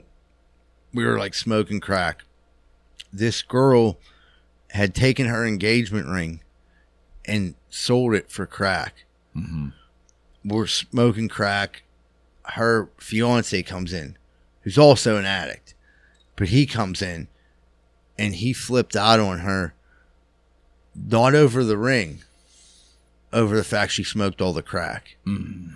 And I'm like, and they start like fighting, like, it's bad. Like, it was bad. I was just like, I'm gonna get the fuck out of here. I left that day, I had a bus pass. I didn't know where I was going. I went to Oakland. I was like, I'm gonna go steal electric toothbrushes at Rite Aid. That's what I'm going to do. So I went to Oakland, got off to go to Rite Aid, and I don't know what, like, it wasn't like nothing magical or not. I don't know. Mm-hmm. I just got off the bus and I was like, I got to the Rite Aid and I couldn't go in. I was like, and I walked to Western Psych. I knew that if I told them I was going to kill myself, they had to admit me, so I'd know where to stay. So they admitted me, and then like my journey began. Like, I went from there to a couple other places. But that was it though, huh? It was because I know where to go. I mean, literally, like I call it the gift of desperation. You got nowhere to fucking go. So you put so many other people probably in that exact same circumstance, they won't get help. Like, so what was different about you that moment where you just didn't go sleep under a bridge somewhere? Because I had tried before and I remembered what it was like. You know what I mean? I'd gotten clean for a year. It was pretty good. I had my own place in Southside, and that was good enough for me. Okay. I had a job. So you had a taste of it then. I had a taste of it, and like I just felt like, let me at least stay here for a little bit, if anything, just to kind of like get back on my feet. Because like all my friends didn't want nothing to do with me. You know what I mean? Because I'd fucked them over, borrowed money, what I mean, lied to them, whatever I did. Right. Just wasn't a good friend. Like I was scared to see them almost. Like I didn't want. And whenever the process started, and it was like, I got through the Western Psych was like, where do you want to go? I was like, oh, I need to get help for drugs. So they sent me to Keysport Hospital. Mm-hmm. I was there for like so many days, still on methadone. And then they sent me to this rehab where you were allowed to stay on methadone. And this is where everything changed for me. There was a guy there, and they were just like, okay, you sign up here. And this guy took me out of line. He said, if you sign that fucking slip and you stay on methadone, you're in Altoona, PA. I said, yeah, I know. He said, who do you know in Altoona? I was like, no one. I was like, but I don't have no one back home either. He was like, you're not back home. That's why. He's like, you've been missing. Not everyone else. You've been the one missing. He said, why don't you try going back where you came from without the drugs? He said, if you sign that fucking slip, you're going to be stuck in Altoona the rest of your life like the rest of these fucking losers. Wow, how about that? And dude, like, I didn't. Because, like, he was a big ass dude, but he was, like, very, like, I just, like, respected him, you know? I was just, and when he took the time to say that, I was like, all right. You know, I was like, they were like, you know, it was so fucked up because they were kind of like, well, if you don't sign this, you can't get back on it. I'm like, I'm just not going to sign it. And I ended up getting into this halfway house called the Tom Rutter House, which totally changed my life. It's like living with 24 guys for 6 months. You know, you build these friendships. Some comedy in there, probably. Oh my God. And I kind of got a taste of like, this is what I want to do. Like, we would be Friday nights and we'd be playing cards and I'd be fucking around. I'd be telling these stories and people start saying shit to me like, you should be a comedian. I'd been hearing that a lot in my life. Like, yeah, for sure. And I was like, yeah. And I was like, I started thinking like, maybe one day I will do it, you know, and some of these guys still see me now. And we're actually doing a comedy show August 27th at Comtra Theater. Proceeds benefit the Tom Rutter House. Oh, right on. Yeah. The Tom Rutter House. Yeah, it's up in Beaver. It's right up in Beaver, Gateway campus. Yeah, okay. And okay. Yeah, but it was just, I was around a special group of people, but like, you know, it was weird because they were all younger than me. And they were younger than me in age, but they were further ahead of me in recovery. Got it. No, I get it. You know what I'm saying? I get it. So it was pretty interesting, but those dudes, like, I mean, they've got me like booked for some really cool comedy shows because they're heavy in the AA, you know, they're right like, so it was pretty fucking cool. So what else is on the agenda for you? What's coming up? Dude, we got a comedy show July 30th. We got a live podcast, which I'm nervous about. A live pod. Greenfield's finest. Yeah. Okay. September 2nd. It's gonna be it's at this place, Bottle Rocket Social. So it's I've never been there. People have been talking about it. They've been doing comedy shows, so I'm excited to go there. It was like we sold like close to half the tickets already. Like the audience, we have a lot of audience. It's just like for something like that, you think like you're nervous. You're like, of course. I'm thinking in my head like I know how to. Even when I do comedy, like I'm still nervous. This is different because it's like, dude, if there was fucking me and you were here and there was 70 people sitting out there, like, could I be myself?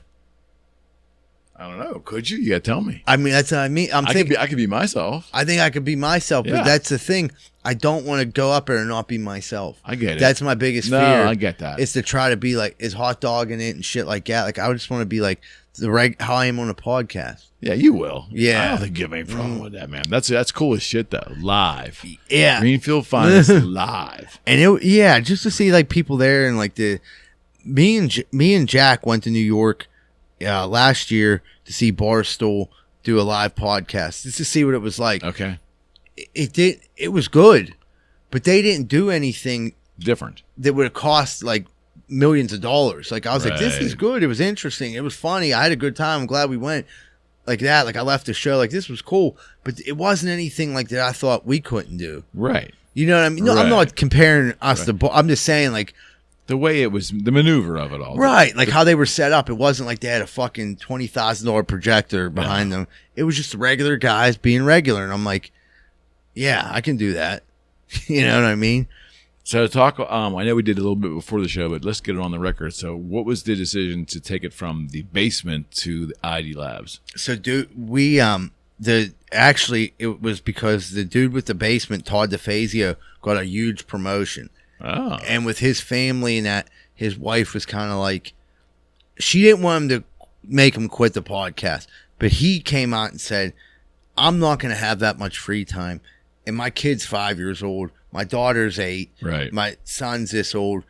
His hands are full. I'm spending 3 hours here every night with you guys, plus the editing and shit. You know, he's like, I have to give it up. And he wasn't doing it for the money because he did it very cheap for us. And, but we still made a friend with him. But then we kind of put it out on social media. We were looking for a place. Sooner or later, like Will Zomback hit Jack back. Like, why don't you guys think about coming to ID Labs? We're like, really? You know, you can get us in over there. And he's like, come on, dude. You know, he's like saying, like, he wasn't saying big dick in it, but he was like, yeah, get you in over there. So we met with this kid, JD. and he was going to be our producer. And he loved the idea, and he at first he was like, "So like, how often are you going to be here?" We're like, "Dude, we were every Tuesday," and he was like, "Yeah, so like it'll be Tuesday, and then you guys chill." I'm like, "Cuz I'm going to be here every fucking Tuesday at 6:30 to record, like every Tuesday. We don't miss." Like clockwork. And then That's what I love about that. And you're like, I get it. And he went through the thing, and he went through, and he was like, "Yeah, you guys don't miss." He's like, "I can accommodate you." So we're like, all right. And we came up with a price that was fair. Yep. And then brought Larry on board. But that's what it was. It was like kind of two good things for two good groups of people. Like Todd got the promotion, moved on, had to move on his life, right on, which forced us to move on 100% into the ID Labs. And like, I don't know, since we've been over there, like things kind of, I don't know how they've just improved like constantly. Like it's just been improved, like the numbers, everything like that. And the presentation, I think, too. Looks better, yeah. It's crisper. It's and that helps. I mean, but it's kind of cool to watch where you come. It is from the evolution of it. Well, the first episode, the first 16 episodes, it's just fucking audio. I mean, even the first episode, we didn't know what to talk about, and we're talking about. That's great, though. Yeah, and you're talking about. It was, I remember our boy Yogi was on there, like he was on like the first two, and then he was like, "I'm not doing this no more." We were talking, because he's like, "This is fucking stupid," and it wasn't funny, like it wasn't like what it is now, but like you kind of got to start. I was always afraid someone was going to say that to me when they come on. Like, I'm not fucking doing this anymore.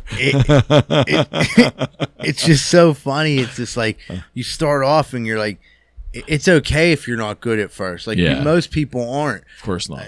But like you're gonna get ideas. You're gonna be, and it allowed me to be like real creative, and allowed Jack, someone who I think like never really never really got into his creative side of his like thinking, like totally opened up, and then we started having like dynamics of the show. Like we can make a bad guy a week, a good brother, and then we change, Corn Dick of the Week is like the bad person, brother in arms, and we got voicemails calling in, and fucking this dude, I mean, we got like the same 3 people calling every week, but they like know our lives. Like this dude, Polish Hill Kenny, he's like, "Hey, Polish Hill Kenny." He'll be like, "Hey, what's up, everybody? It's Kenny from Polish Hill. What's going on? Hey, what's going on?" You should play those. Play them. We do. On there? Yeah. I haven't heard that. Dude, I got to listen to that. Listen. If Polish Hill Kenny. If you're out there, listen to the newest episode of Greenfield's Finest Podcast. I literally, when I left the studio, I said this was the best episode we ever did. The name of the episode, Save Some Crack for the Rest of Us. And it's it refers to a story at the very end, but the beginning, like the beginnings are like sometimes a little like it takes a second to go, but this time it just started fucking clicking. And we were talking, they renamed Heinz Field. I was like, I'm a guy who gives a fuck. I could care less. No. I'm a football fan, but I don't care. Like it's a money thing. I get it. Like, I'd rather see them get rid of those fucking yellow seats. Whose decision? What kind of drugs were they on when they did that shit? But like, dude, we were talking about that, and I was like, dude, if someone came in here and offered us $30 million and we're going to be called Shit Your Pants Finest Podcast, guess what? That's the name of the podcast. And Jack's like, you know what? We might have a niche there.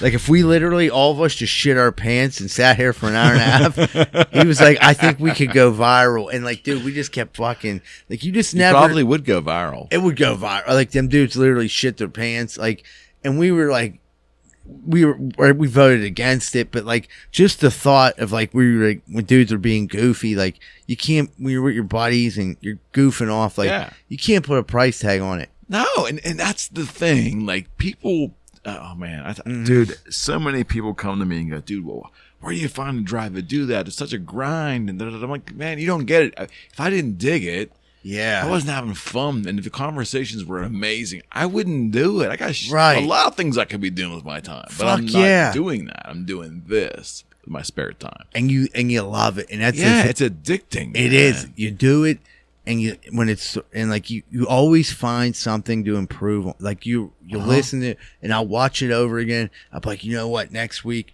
or Jack might call me and be like, you know what, next week. Let's do it like this. 100%. And you're so excited to try this new little thing to see what the feedback is on it. And it's like, because it's something that like me and someone like you has created from nothing, and it's like watching your baby grow. 100%. And yeah, I mean, how many people? I mean, you see so many podcasts jump up, fall, and they're not doing them. You know, no, because very few people in life in general. It's not just podcasting. I think very few people, even myself included, I've tried things and quit. Sure, but people generally get disinterested right away in stuff. Usually because it's not working out to their expectations. Yeah, I think I mean, dude, I mean that's the name of the game, though. I know the first fucking 10 episodes, they weren't up to anyone's expectations. And I'm looking around, I'm like, what are we doing? And the thing is, like anyone out there, you're listening to this and you're questioning yourself and you're doing something, but you love to do it. Don't stop. Yeah. The worst thing, I mean, best advice. You learn so much more from your failures than your successes. Okay. So I think this podcast hit the stride when I came home, turned on the television, and it said that businesses were shut down. Yeah. I'm like, I just started this podcast in early 19. Here it is, early 20. I've done it for a year. I love it. It's amazing. I don't know where it's going. And all of a sudden they're telling me I can't do it. You know, but I'm really not doing it for money. So maybe I can do it, right? But I made a decision that I was going to figure out a way to keep doing it. So we were doing it in separate rooms down there with those 2 suites. And my point was, Mike, I just said, I'm going to do it. I'm going to find a way to keep doing it. And at that moment, I said, now we're finding our way. Like, I must really want to do this. Right. If I have to figure out a way to keep doing these shows during a fucking pandemic. Right? Right. And so I think that's when we hit the stride. Everything started to gel and kind of make sense. It's nice too, because you bring on like such a different variety of people on here. It's not like, oh, well, it's going to be, I think one of the biggest, that's like one of the biggest pluses of a podcast when you have on a bunch of different people who don't all think the same and act. Yeah. So again, there's no secret. I mean, Joe Rogan was the reason I thought it was a good idea to try it in Pittsburgh. No delusion that I'd be a Joe Rogan, right? Because he's got national pull. I get all that, but I don't care about that stuff. Yeah, but I didn't think anybody in town was doing a variety type of show, like formulated that way. But I mean, don't get me wrong. I think sports talk shows are great. I think comedy talk shows are great. I mean, I'm not funny, and I'm not the biggest sports fan. So right there, and I ain't gonna work for me. Yeah. I just wanted, but I noticed Rogan was having a blast talking to people that he dug, and I said, I'm not gonna sit down with anybody that I'm not really interested in. Right. Does it make any sense? Or that I don't like. Yeah. Right. I'm not gonna sit down with them. Why would I waste my time? And I don't. And I'm gonna be honest. Like anywhere. Like I would just say this locally, you don't find that anywhere else. Like I've seen you have people on that like they're not going to be on anywhere else. You know what I mean? Probably like, not. Right. And it's like, I wonder what this dude's thinking, you know, and you talk about interesting, like I like come on. I mean, like I'll talk about fucking smoking crack and being a goof, but then we were talking about aliens for like, right. Yeah. Because I think that's what humans do. Like, you know, it's good to have an idea of where the conversation is going to go. But I guess my thing is I really don't want to sit down and do an infomercial for anybody. Like if, you know, like Rocco Koza is my great friend, my attorney, but he's also like when we're on here, he doesn't plug his attorney business. Yeah. I don't want to be an infomercial for anybody. If I wanted to do that, I'd be out there trying to sell my real estate. Right. I don't care about that. That's not what I'm doing this for. Right. I want to hear the stories about the individuals, and they're going to get publicity from being on. Yeah. And they can talk about their shows, but I don't want to be a big infomercial for anybody. Especially if I'm not doing it for myself. That was a big thing whenever, like, with going on DVE. You know what I mean? Like, I didn't, and I don't really, you know what I mean? Like I'm happy just to be on DVE. And when I can get on DVE and just make some jokes and stuff like that was an amazing opportunity. And it's like, oh, man, you know, and, like, you looking back now, it's like being on there 5 times. It's like, this is fucking the tits. Unbelievable. And it's like, I'm like, you know, I'm texting Bill, like, I mean, dude, it's like a drug, you know what I mean? It's like, hey, man, like, I got another gear grinder lined up for you, dude. And like, they're like, oh, sweet, man, we'll let you know. And it's just such a cool feeling because not only do I love like doing that, but that day, it's fun to do it today, but the day it comes out, is like whenever, and then your phone will ding and people will be like, that was funny, or you're an idiot, or like whatever they say. Any like, reaction, right? any bad or good. Yeah. It's just like, yeah. man, that's fucking cool. It's resonating. And see, the fact that they were even asked you to do that, then you had the balls to get up there and do it, and then seeing it work, that's got to be incredibly amazing, dude. It's dude. That's what I mean, right? And I'll tell you one thing. One other thing that's cool is the dudes that we got clean together. It was like a group of us, and we've kind of stayed in contact. It's a weird dynamic. Like the one kid started a business. You know, I started the podcast. He helped me with the podcast. Helped me with my comedy to get places I wouldn't have gotten if it wasn't for him. And like we've stayed super close. And like these dudes to see.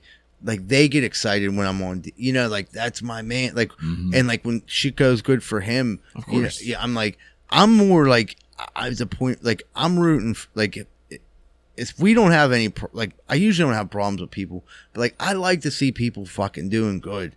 Dude, man, you're living good. I mean, you have that attitude toward other people, and you have a crew of people that are looking for each other's backs. You really can't ask for much more in 2022. Comedy is one thing though.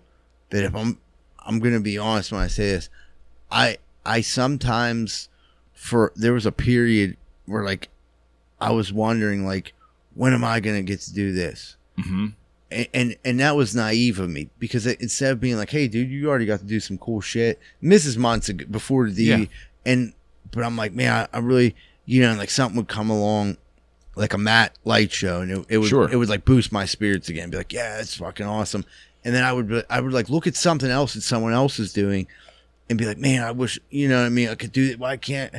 And like, I just got over that like recently, like, man, it's not a fucking competition. No, it really isn't. And like, that's all in my head. You know what I mean? Like no one gives a fuck. Like, do you go out and have fun? And like, I found when I let go of that, and I'm like, I can enjoy everyone else's experiences. Yeah. Envy is the thief of joy. Yeah. And I was just like, man, like I want to do this. And I went through a weird phase where like I thought I had a time limit to make it.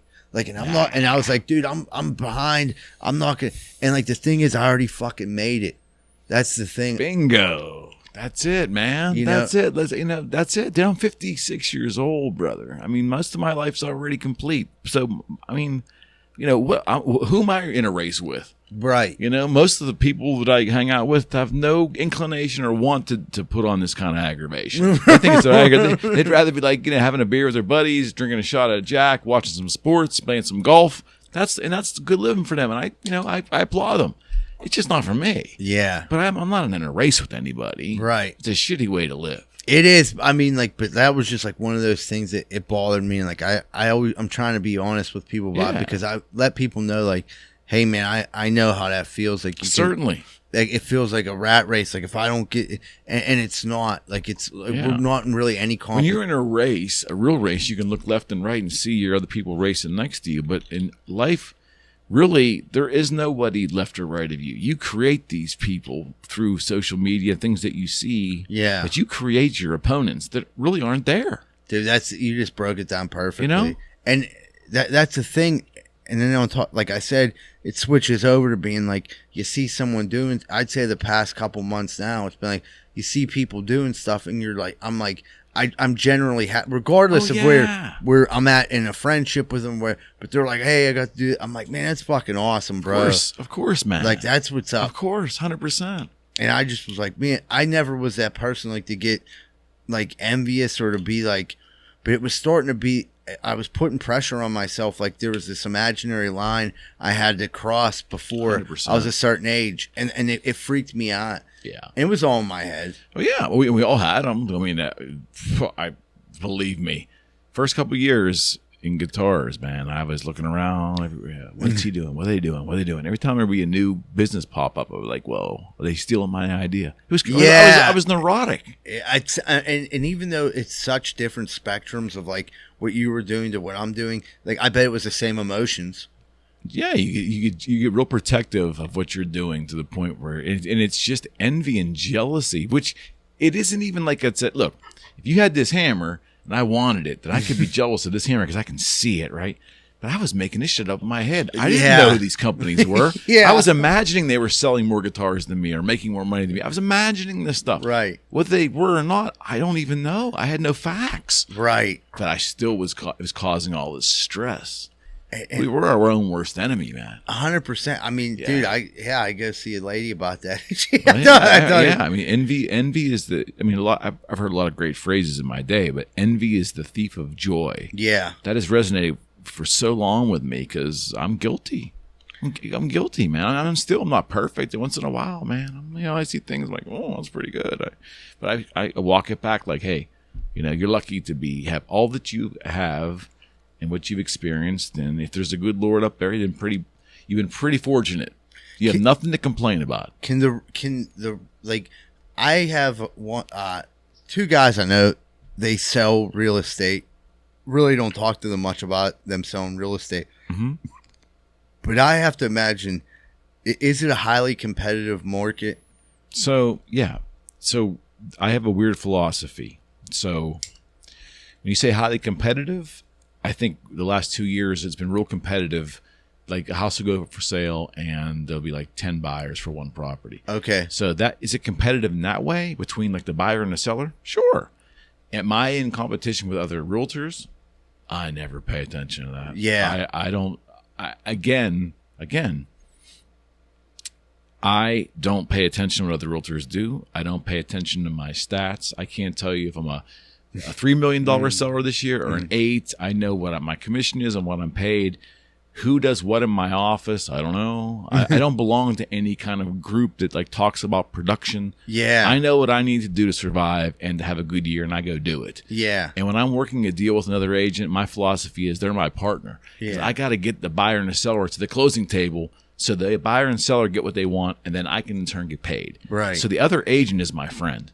And if you would just ask around agents that know me, I would like to think that most agents, if not all of them, would say, hey, McKenna's pretty good because I don't have any issue with anybody. Yeah. If somebody like has a great year and they're driving a Lamborghini. I got friends that drive McLarens and that's what they want out of real estate. God bless them. Yeah. I don't want all of that out of real estate, but that doesn't mean they're wrong or I'm wrong. They're just different. I think you're someone that values time more than anything. Relationships.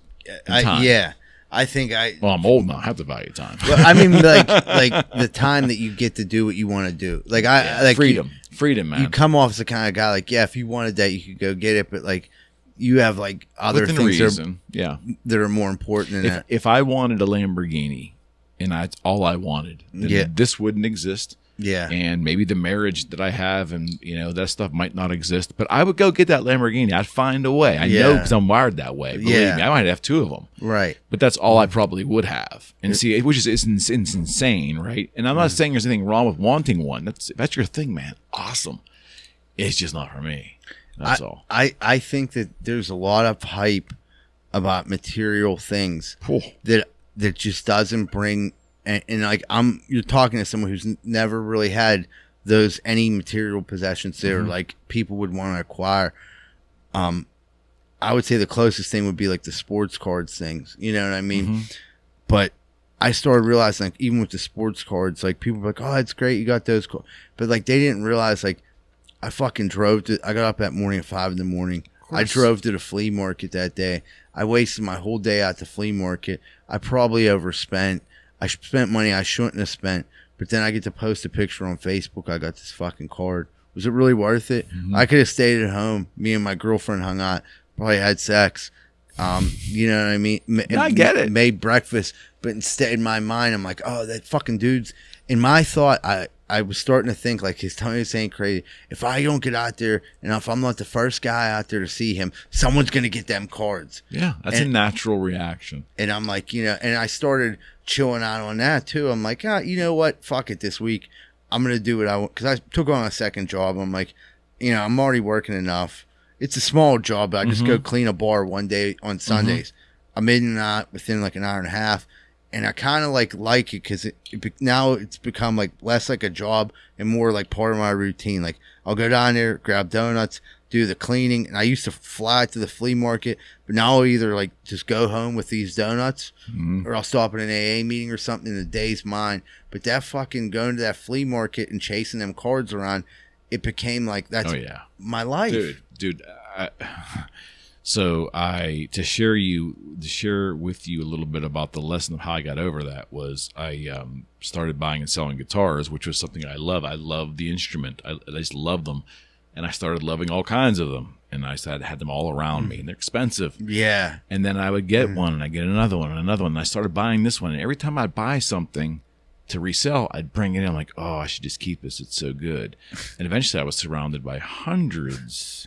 And after a while, I realized if you're going to make money, you gotta be able to part with shit. Yeah. You know what I mean? And I just learned the concept of not to fall in love with any inanimate object. All of the amazing creations that I did in those 13 years with Washburn, were hundreds of different kinds of guitars. I only have this left, and there's not even many here. And I'm not attached to any of these. If someone came in and offered the right price on any of these, I'd sell it tomorrow. I'm not attached to any physical object. Yeah. You know what I mean? Like cars don't do nothing for me. I have a little small watch collection, but if someone came in and wanted to buy my watch, it's for sale. I just don't. None of it brings me any joy. It's like they're cool stuff. It's but it's just stuff. You're the first. I've heard my friend's grandpap said that. My buddy John Rosado, his grandpap said that the one day he said, everything's for sale. And he meant it like he's old Italian, so he speaks like broken English. But what he meant he was like, I would sell it. I don't care about any of this stuff. Yeah. You know what I mean? I think at the end of the day, you're right. Like it's like the relationships are definitely the most valuable, the most valuable commodity, currency out there. Yeah, and you don't learn it when you're in your 20s. It's hard to learn that. Even in the 30s, and you start to get your 40s, I think it's easier to get it. The earlier you get it in life, I wish I would have gotten it 20, 30 years ago. But I think it becomes easier for you once you get that. Because and now you're 20 years you're 16 years my junior, 14 years my junior. So, this social media stuff's nuts. It's putting so much shit in our face all the time. I'm going to be honest, and I think that's where a lot of that shit came from in my mind. Like, I'm sure. And I felt like I'm missing out. I'm not good enough. I'm not doing. And I had to the podcast. To some extent, we got to post stuff, but I've definitely been taking a break. Yeah. As far as scrolling. That's been helpful. But the other thing, and then just learning to love others and be hey, and happy for them. So if I do see something, I'm like, that's what's up, man. 100%. That's what's up. And it's weird. It comes around. It's hard to admit that because it's kind of like you were like that, yeah, I was, dude. I didn't. I thought I had a time limit. Dude, I get it. I totally get it. I've been there. I've done okay in life. I've made a lot of money, and I've lost a lot of money. Then I made it again, and I lost it again, and now I'm trying to get it back. I thought all these, waves, and isn't that the way it's supposed to be? Yeah, right? I don't know too many people. They just actually, I've never met the person yet that was like, I was about 3 years old, and from then on, it was pretty easy. You know what I mean? I hit 3 and fucking I stopped shitting my pants, and after that, it was just all done. If you can find that person, I'd love to have him on the podcast for sure. I mean, it was, I think one of the most prepared guys I ever met in my life was my girlfriend's dad, and he's taught me a lot. Yeah. But he was one of those guys, he's not impressed with fancy bullshit, but he got that old work ethic saved for and lives a good life now. Does whatever the fuck he wants to do. And I'm like, he designed his life. Yeah. Someone else what's that saying go? It says something for your life, or make choices in your life, or someone else is going to make them for you. Yeah, there's another line that goes something very similar to that. It says something I'm paraphrasing, but I think it's make sure you design your own life, because if someone it kind of goes like this. I think it says something to make sure, you get turned on, turn yourself on to something, get involved, turn yourself on. Because if you're waiting around for someone else to turn you on, what if they don't show up? And what if they do show up and turn you on to something you don't like? Wow. You know what I mean? And that's happened to me in my life. How, and if we're being completely honest, how often has that happened? Like where you've not, like, I'm saying you've, like us as people have like waited, like, well, I'm waiting for so-and-so to come around because like if he comes through with like what he got, like we're set. And like that's never, it's not designed to work out that way. Bingo. And I learned that, like, make your own shit happen. And when you are like grinding and busting your dick and you're trying to, like, you know, get your podcast together or whatever the fuck it is we're doing, you know, people reach out. It's crazy. The harder you work, 100%. The harder you work, I like that saying. The harder you work, the luckier you get. But it's when you're working hard and people see you're dedicated, they either want to be part of it, or they want to be like, what can I do to help you? 100%. Yeah, 100%. And in the end, it really is. You need to put yourself in a position. I believe put yourself in a position that you know what to do and what the right moves are when opportunities present themselves. And if you're working hard, you're going to see more opportunities. Yeah. If you're waiting around and hoping, because hoping is not a strategy, right? You know, then you're not going to get as many opportunities, and you're also not going to be skilled enough to take advantage of them when they come. You got to be skilled. Dude, I thought one of the I knew I was going to bring this up, but I thought, like I said, I haven't been doing a ton on Facebook, but like I do follow you. And I seen that post you had the other day about the friends and the arguments and the politics and religion, and like the way you phrased it and like that was worded. I was like, dude, that's a perfect analogy. Like I just loved the way, like you said, I think I might misquote it, but it was saying like, it's okay if we disagree on politics. It's okay if we disagree on religion. On anything. And then at the end it says, if we disagree on something, doesn't mean we're not friends. But if it does, maybe we weren't friends to begin with. And I'm like, dude, like I felt like we all needed to hear that, like, because so many people have so many different opinions. And like I said at the beginning of the show, I understand that I don't understand. But like one thing, it's a great phrase. But one thing is like, I'm not like ruling anyone out. You know what I mean? And I'm not like, but I don't really like. This is like probably one of the only times I'll talk about.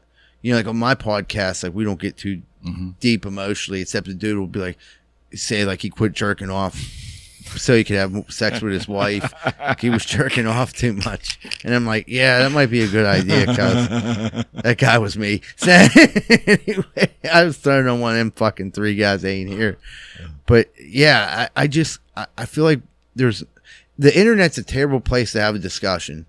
You know, and I kind of miss the old days where like you could sit down and talk to someone if you didn't agree with them or even hear their viewpoint, and you might be like, you know what, I see why you see it that way. Yep. But but like just because I see it one way doesn't make me a fucking idiot or whatever. You know what I mean? I think that, and also I think that we care about things that we really shouldn't. Meaning that there's a word called indifference, and when it's used correctly, it's not a hurtful word and it's not an uncaring word. It's just saying that, you know, there's so many things to comment about. Like, you know, if you watch the news tonight, there's 20 different stories there. Yeah. I can't expect it to understand them all and have an opinion on all of them. Right. So me making up an opinion out of the blue because, you know, I throw spoons, whatever comes up, I'll grab it. That's not helping society, me throwing out opinions that I really don't have a good basis for. Right. So I just say I'm indifferent to it and just move on. I find it a better way to live. Yeah. Some people think you shouldn't be indifferent. Well, I am indifferent to things I don't understand. Right. And I'm not going to, why should I take a side on something if I don't understand it? Yeah. Right. And there's so much shit going on right now that it's just like, because none of us know. Listen, man, none of us are, in this room anyways, we're not economic professors, we're not medical people. You know, we can give our general thoughts on things, but to get married to an idea just because we think we should is nuts. I won't do it. I won't die on that hill for my belief, especially when I know that I'm probably wrong. Yeah. Why would I fight about that? I mean, it's fucking stupid. Like, come on, man. I don't know. I mean, that's just, I don't know, just my weird way of living. But no, but it's very non-threatening. It's very like putting your arms to your sides, like, you know, and let the words come out and be like, yeah, you know. And I would love to see more people like talk like that are like aren't in common with, like don't have things in common. Yeah. Sit down, talk with each other. Real talk. Like a real conversation. Not an agenda. But like here's why I feel like this. Well, when I was younger, you know, these people came in and they helped out, and you know what I mean, I've never fucking seen none of these people do shit for anyone. And then you're like, you know what? I get that. Mm-hmm. You know, I get 100%. 100%. Yeah, and we don't solve any world problems on here. I do a show with Rocco Koza, my attorney friend, every 2 weeks, and we call it How We See It. And it basically, we take the headlines, and then we talk about them for an hour. And it's just two regular guys. We're not like, we don't have any political degrees. We don't have, you know, and we talk about how insane it is that like this group's yelling at this group. And we just, you know, like, you know, whatever, we just don't pick a side. We just say, here's how two guys see it. We're not looking for agreement. We don't really care. We don't always agree between us. We're like, he sees the world one way, I see the world another way. But in the end, it's just an idea that it was proving the point that two people can sit down and talk about subjects without wanting to strangle each other. Yeah. That's all. That's it, man. Did you see the news this week? Did you see what happened at Foxtail? Did you? Oh, that's how we're going to end this show, because I have to ask you. I've not seen the video. I haven't. That's okay. It's only come on my consciousness about 2 hours ago before this show. Yeah. Right? So I guess somebody, correct me if I'm wrong, at this pool party at Foxtail, right? Some man took an Aquafina bottle and was like inserting it in a woman or something. It was a woman. Okay.